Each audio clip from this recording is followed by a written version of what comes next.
আজ আমরা আমাদের একটা স্পেশাল দিনকে সুন্দরভাবে সাক্ষী করার জন্য সপরিবারে চলে গিয়েছিলাম আমাদের বাড়ির কাছেই মধ্যমগ্রাম চৌমাথার একদম পাশেই শোলে কিচেন নামক এই রেস্টুরেন্টটিতে।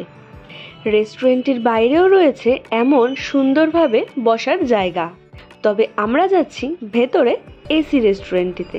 এখানে ঢুকতে ডান হাতেই রয়েছে বিভিন্ন রকমের মকটেলসের কাউন্টার।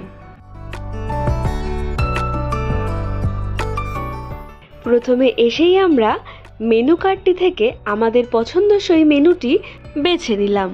বিখ্যাত সিনেমা শোলের নামেই এই রেস্টুরেন্টের নামকরণ করা হয়েছে।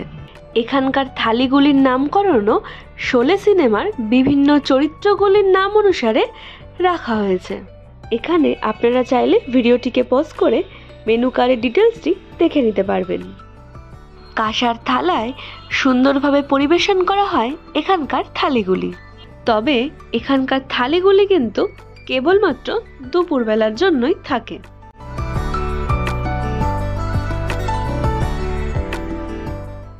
এখানে যতক্ষণ আমরা খাবারের অর্ডারটি দিচ্ছি, আপনারা দেখে নিন রেস্টুরেন্টের একটি ছোট্ট ট্যুর।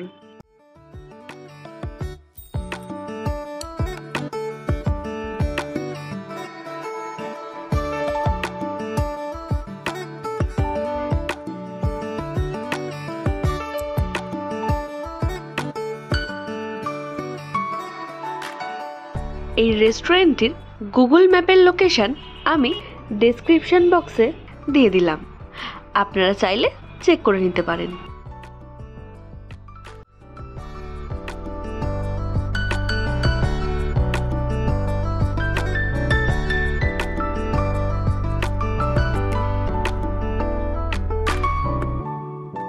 বাঙালির চিরাচরিত স্বভাব মতোই জমিয়ে আড্ডা দিতে দিতেই চলে আসলো আমাদের খাবার।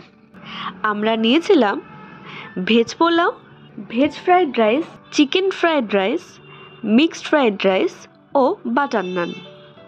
এছাড়া সঙ্গে নিয়েছিলাম চিলি ফিশ, চিকেন মাঞ্চুরিয়ান ও চিকেন টিক্কা বাটার মশালা, যা আমরা নিজেরাই নিজেদের পছন্দ মতো সার্ভ করে নিয়েছিলাম।